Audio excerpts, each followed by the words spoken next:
हम सभी एक दूसरों को देखकर यह सोचते हैं कि हमसे सुखी तो वह है, उसके पास तो घर है, परिवार है, वो कितना खुश है, और मेरे पास तो सिर्फ और सिर्फ दुख है। आखिर असल जिंदगी में सुखी कौन है? आइए इसे एक छोटी सी कहानी के माध्यम से समझते हैं। नमस्कार दोस्तों, बहुत समय पहले की बात है। एक बार एक भिखारी गांव में भीख मांगने के लिए जाता है। भिखारी भीख मांगते मांगते एक किसान के दरवाजे पर पहुंचता है। वह भिखारी किसान के घर का दरवाजा खटखटाता है, लेकिन अंदर से कोई आवाज नहीं आती। दरवाजा खुला होने के कारण वह अंदर की ओर झांकता है, यह देखने के लिए कि कोई घर पर है या नहीं। वह देखता है कि किसान और उसका पूरा परिवार एक साथ बैठकर बात कर रहे हैं। बच्चे किसान के साथ लिपटे हुए हैं, खेल रहे हैं। भिखारी को लगा कि शायद किसी ने मेरी बात पर ध्यान नहीं दिया, इसलिए उसने फिर से आवाज लगाई। जब उसने दूसरी बार आवाज लगाई तो किसान की पत्नी ने सुना और उसके बाद कुछ अनाज लेकर घर से बाहर आई और उसे भीख दे दी। उसके बाद वह भिखारी वहां से चला गया और कुछ आगे चलकर वह यह सोचने लगा कि कितना खुशहाल परिवार है, कितने सुखी हैं ये लोग। परिवार में 2 बच्चे हैं और वे बच्चे पिता के साथ खेल रहे हैं। सब कुछ देखकर कितना अच्छा लग रहा था। काश मेरा भी परिवार होता। किसान का परिवार कितना खुश है, और एक मुझे देखो, दिन भर भीख मांगना पड़ता है, फिर घर आकर खुद से खाना बनाना पड़ता है, और मुझे कितनी परेशानी होती है। इसके बाद वह भिखारी अपने रास्ते निकल गया और किसान के परिवार ने खाना खाया। और खाना खाने के बाद किसान अपनी पत्नी को कहने लगा कि घर खर्च के लिए पैसे नहीं हैं, बड़ी परेशानी है। साहूकार से 1000 उधार लेना पड़ेगा, पता नहीं वह देगा या नहीं। किसान की पत्नी ने उसे धैर्य रखने के लिए कहा और बोली, आप जाओ, आपको साहूकार पैसे दे देगा। किसान गांव में एक सेठ के पास गया जिसके पास कपड़े की दुकान थी। वह ब्याज पर लोगों को पैसों का हिसाब लगा हुआ है। किसान जब वहां से निकला तो वह सोच रहा था कि साहूकार कितना खुश है। मैं कहां 500 या 1000 के लिए घबरा रहा हूं, परेशान हो रहा हूं, और इस सेठ के पास 20,000 30,000 का हिसाब चल रहा है। किसान यह सोचते सोचते घर चला गया। सेठ की गांव में छोटी सी कपड़े की दुकान थी। गांव में कपड़े लाने के लिए उसे शहर जाना पड़ता था। वह शहर के एक बड़े दुकान से कपड़ा लाता था।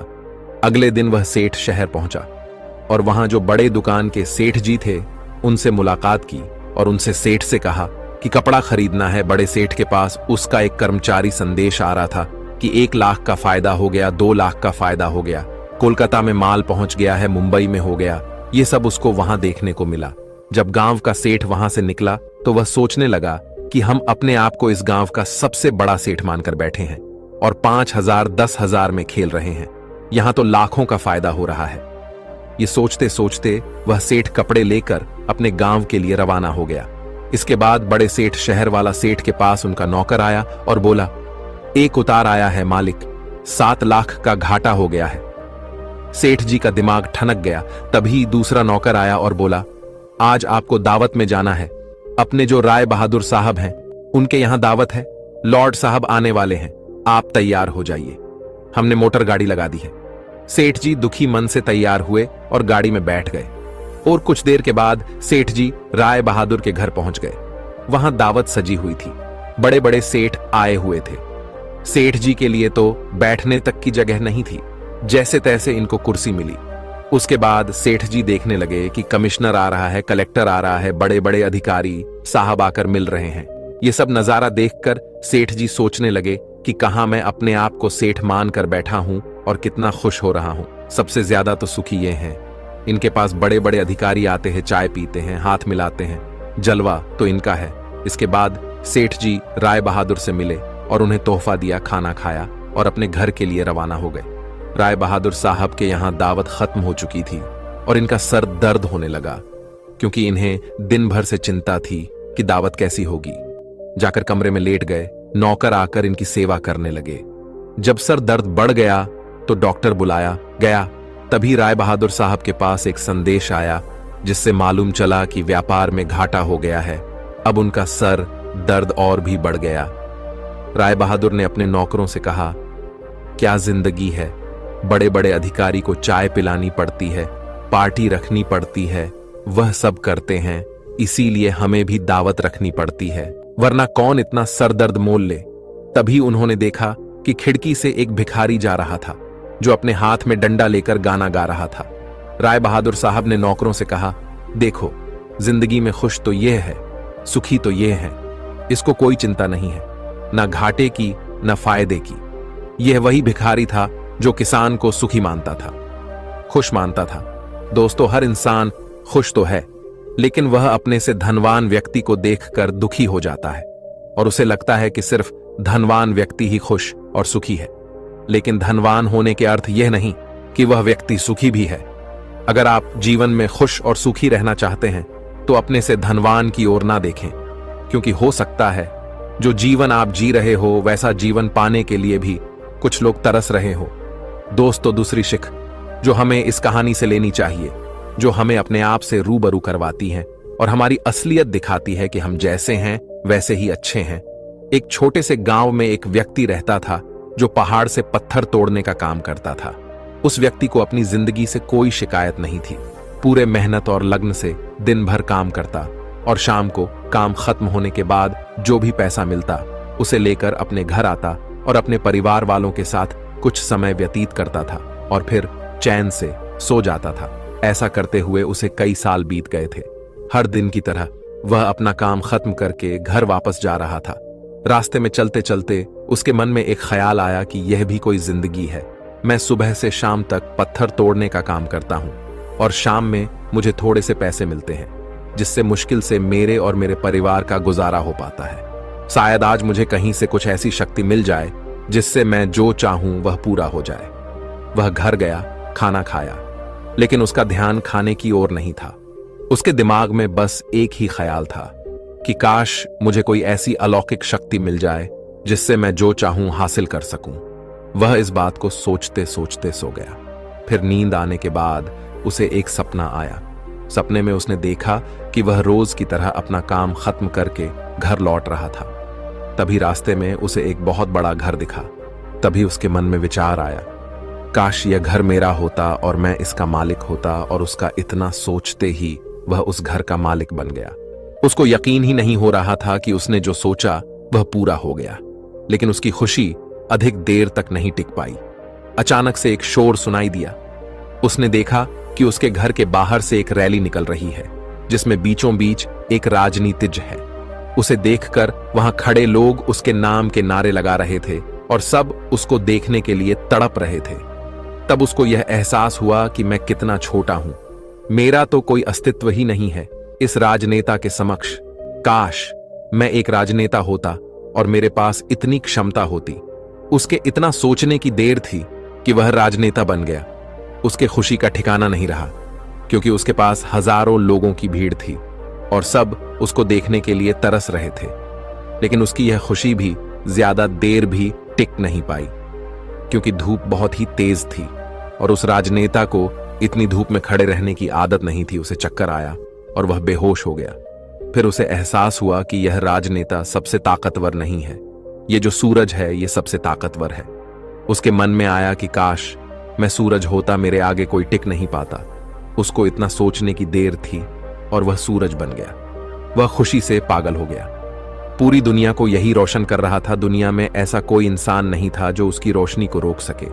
लेकिन उसकी यह खुशी भी टिक नहीं पाई, क्योंकि कुछ ही समय बाद आसमान में काले बादल आए और रोशनी को रोक दिया। फिर उसको एहसास हुआ कि कोई है जो मेरी रोशनी को भी कोई रोक सकता है। उसके मन में यह ख्याल आया कि काश मैं बादल होता, और वह बादल बन गया। उसको ऐसा लग रहा था कि वह आसमान में उड़ रहा है और वह जहां चाहे वहां जा सकता है। लेकिन कुछ देर बाद एक हवा का झोंका आया जो उसे उड़ा ले गया। उसे एहसास हुआ कि बादल सूरज की रोशनी को रोक सकता है, लेकिन हवा को नहीं, क्योंकि यह हवा उसे बहा कर ले गई। फिर उसके मन में यह विचार आया कि काश मैं हवा होता, और वह हवा बन गया। हवा बनने के बाद उसने अपने अंदर एक अलग सी ऊर्जा महसूस की और सोचा कि मैं जिसको चाहूं उसे उड़ाकर ले जा सकता हूं। उसको यह विश्वास होने ही वाला था कि इस दुनिया में सबसे ताकतवर मैं हूं। लेकिन तभी उसके सामने एक पहाड़ आया। उसने पूरी ताकत लगा दी, लेकिन उस पहाड़ को नहीं हिला सका। उसको यह एहसास हुआ कि कोई है जो हवा से ज्यादा शक्तिशाली है, जिसमें हवा को रोकने का भी दम है। फिर उसके मन में यह ख्याल आया कि काश मैं पहाड़ होता, और वह पहाड़ बन गया। लेकिन हर बार की तरह उसकी खुशी ज्यादा देर तक नहीं टिक पाई। एक जानी पहचानी आवाज उसे सुनाई दी और साथ ही साथ उसको दर्द होने लगा, जैसे कि कोई है जो उसे तोड़ रहा है, मार रहा है। तब वह दर्द से चीखने लगा और उसके मन में आया, मैं वह बन जाऊं जो पहाड़ को तोड़ने का दम रखता है। लेकिन इस बार उसकी यह ख्वाहिश पूरी नहीं हुई। वह चीखने लगा, चिल्लाने लगा, अपनी पूरी ताकत लगा दी, लेकिन इस बार वह नहीं बन पाया। उसका दर्द बढ़ता ही चला जा रहा था। उस दर्द के कारण उसकी नींद खुली तो उसके सामने एक शीशा था। उस शीशे में खुद को देखा तो समझ आया कि मैं वह क्यों। दोस्तों, किसी से कुछ सीखना अच्छी बात है, लेकिन अपना अस्तित्व को भुलाकर किसी और के अस्तित्व को अपना लेना खुद का एवं साथ ही उस ईश्वर रूपी कारीगर का भी अपमान करना होता है, जिसे आपको सबसे अलग बनाया है। हम भूल जाते हैं कि हम सभी में एक ऐसी खासियत होती है जो हम सबको खास बनती है। बस उसे हमें खुद के अंदर तलाश करना होता है। इसलिए आप जैसे भी हैं, आप अच्छे हैं। आपको किसी के भी जैसा बनने की कोई जरूरत नहीं है। आप जैसे भी हैं, सर्वश्रेष्ठ हैं। अगर आपको कुछ बनना है तो अपने आप को पहचाने, अपनी क्षमताओं को पहचाने और अपना श्रेष्ठ संस्करण बने। और तिछरी सिख जो हमें इस कहानी से सीखनी चाहिए, एक गांव में एक राजा था जिसने अपने जीवन काल में कई लड़ाइयां जीती और काफी हद तक अपने साम्राज्य का विस्तार किया था, क्योंकि समय के साथ राजा की सूझबूझ और साहस के कारण साम्राज्य बढ़ता गया। राजा या तो अपने शत्रुओं को परास्त करके वहां अपने साम्राज्य का झंडा गाड़ देता था, या फिर शत्रु स्वयं उसके सामने आत्मसमर्पण कर देता था। साम्राज्य के अंदर भी सुख और शांति का माहौल था। लोग बिना किसी डर के खुशी से रहते थे। इसी तरह उनका जीवन अब 56 वर्ष का हो गया था। राजा बहुत खुशी और धूमधाम के साथ रहता था, लेकिन अब वह वयस्क हो चुका था। उसका एक ही बेटा था जिसकी उम्र सिर्फ 16 साल की थी। राजा जानते थे कि इतने बड़े साम्राज्य पर शासन करने के लिए उम्र से ज्यादा समझदारी और कुछ महत्वपूर्ण बातें मायने रखती हैं। जो इन बातों को अपना लेता है वह इतने बड़े साम्राज्य पर आसानी से शासन कर सकता है। तभी एक दिन राजा ने अपने बेटे को अपने कक्ष में बुलाया और कहा कि सुनो बेटा, ऐसा नहीं होता। इससे कोई फर्क नहीं पड़ता कि आप 16 साल के हैं या 56 साल के। दुनिया आपकी हैसियत के मुताबिक आपकी इज्जत करेगी। हर कोई चाहता है कि लोग उसकी इज्जत करें, उसे मजबूत समझे, लेकिन यह इतना आसान नहीं है। अगर आप चाहते हैं कि लोग आपका सम्मान करें तो सबसे पहले यह याद रखें, कभी भी किसी से आपका खुद का सम्मान करने के लिए ना कहे, किसी से सम्मान की भीख ना मांगे। ये कमजोरी की निशानी है, क्योंकि सम्मान लोगों के लिए एक शक्ति है। आप बने इतना अनमोल और शक्तिशाली ताकि उन्हें आपका सम्मान करना पड़े। क्या आप जानते हैं लोग समुद्र का सम्मान क्यों करते हैं? क्योंकि वह किसी को भी उसका सम्मान करने के लिए नहीं कहता है। समुद्र की शक्ति से प्रभावित लोग उसका सम्मान करते हैं क्योंकि वह शक्तिशाली है।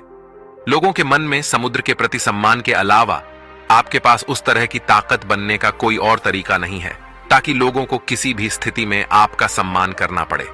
इसके लिए आप स्वयं को जीवन के हर पहलू में मजबूत और शक्तिशाली बनाएं। अपना वादा हमेशा पूरा करें, इससे आपको स्वचालित रूप से सम्मान मिलेगा। साथ ही दयालु बने और दूसरों का भी सम्मान करें। ये याद रखें कि हमेशा दूसरों से सीखते रहे। कुछ ना कुछ घटित होता रहता है। आप कभी भी सब कुछ नहीं जान सकते। जीवन की वास्तविक शिक्षा भी वास्तविक जीवन से ही मिलती है।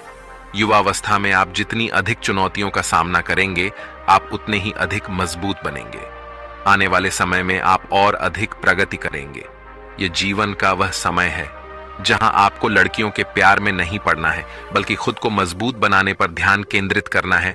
जब आप एक अनमोल और शक्तिशाली व्यक्ति बन जाएंगे, ताकि जब आप बनना चाहें तो यह अपने आप आ जाए। अपने जीवन में बेहतरी लाएं और आगे बढ़ना शुरू करें तो कुछ लोग आपको पीछे खींचने की कोशिश करेंगे। यह लोग आपके मित्र या परिवार में से कोई भी हो सकते हैं, या आपके सपनों का मजाक उड़ाएंगे, या आपको ऐसी आदतें अपनाने के लिए कहेंगे जिससे आपका समय और ऊर्जा बर्बाद होती है, क्योंकि वे आपको आगे बढ़ते नहीं देखना चाहते हैं। वे आपकी प्रगति से ईर्ष्या करेंगे क्योंकि उनकी कमजोरी और आलस्य के कारण वे काम करने में असमर्थ हैं।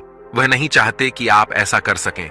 साथ ही लोग आपको पीछे खींच लेंगे, क्योंकि कुछ दोस्ती सिर्फ थोड़े समय के मनोरंजन के लिए बनाई जाती है। इसलिए जब आप उन चीजों को करना बंद कर देंगे तो उनका मजा कुछ समय के लिए कम हो सकता है जो वह आपके साथ बिताते थे। इसीलिए वे आपको पीछे खींचने की कोशिश करेंगे और आपको अपने जैसा बना देंगे। यदि आप सोच रहे हैं कि मुझे इतना त्याग क्यों करना चाहिए, जीवन आराम से जीना चाहिए, इसलिए यह याद रखें कि यदि अपने लक्ष्य के लिए अपनी इच्छा नहीं छोड़ेंगे तो आपको अपने लक्ष्य का बलिदान देना होगा। यदि आप लक्ष्य के लिए हार नहीं मानेंगे और कुछ समय के लिए मौज मस्ती में फंस जाएंगे तो जीवन के अंतिम चरण में आपको पछताना पड़ेगा। राजा ने अपने बेटे से आगे कहा, जब आप लक्ष्य के लिए काम करना शुरू करेंगे तो आपको ऐसे नए लोग मिलेंगे जो आपको समझेंगे और आपको आगे बढ़ने में मदद करने के लिए तैयार होंगे। इसलिए उन लोगों को प्राथमिकता देना शुरू करें जो आपके मूल्यों और लक्ष्यों के साथ संरेख हो। बस उन लोगों से दूर हो जाएं जो आपको रोक रहे हैं और उनके साथ रहकर आपका भविष्य अद्भुत हो। बुरे लोग आपके परिवार के सदस्य और दोस्त भी हो सकते हैं, इसलिए उनसे दूर से ही प्यार करें और अपना प्यार रखें। लक्ष्य पहले, इसके लिए आपको सफल आदतें अपनानी होंगी। कई बार आपको दूसरी जगह जाकर रहना पड़ता है। आपको भी अकेलापन महसूस हो सकता है, लेकिन यह बुरा नहीं है। कुछ समय अकेले रहे अच्छा है, क्योंकि इससे यह समझने में मदद मिलती है कि आप वास्तव में कौन हैं और आप जीवन में क्या हासिल करना चाहते हैं। दोस्तों, यह कहानी हमें सिखाती है कि हर इंसान खुश तो है, लेकिन वह अपने से धनवान व्यक्ति को देखकर दुखी हो जाता है और उसे लगता है कि सिर्फ धनवान व्यक्ति ही खुश और सुखी है। लेकिन धनवान होने के अर्थ यह नहीं कि वह व्यक्ति सुखी भी है। अगर आप जीवन में खुश और सुखी रहना चाहते हैं तो अपने से धनवान की ओर ना देखें, क्योंकि हो सकता है जो जीवन आप जी रहे हो वैसा जीवन पाने के लिए भी कुछ लोग तरस रहे हो। तो अब आपको जवाब मिल गया होगा कि जीवन में हर वह इंसान सुखी है जो अपने से ऊंचे धनवान व्यक्ति की ओर नहीं देखता।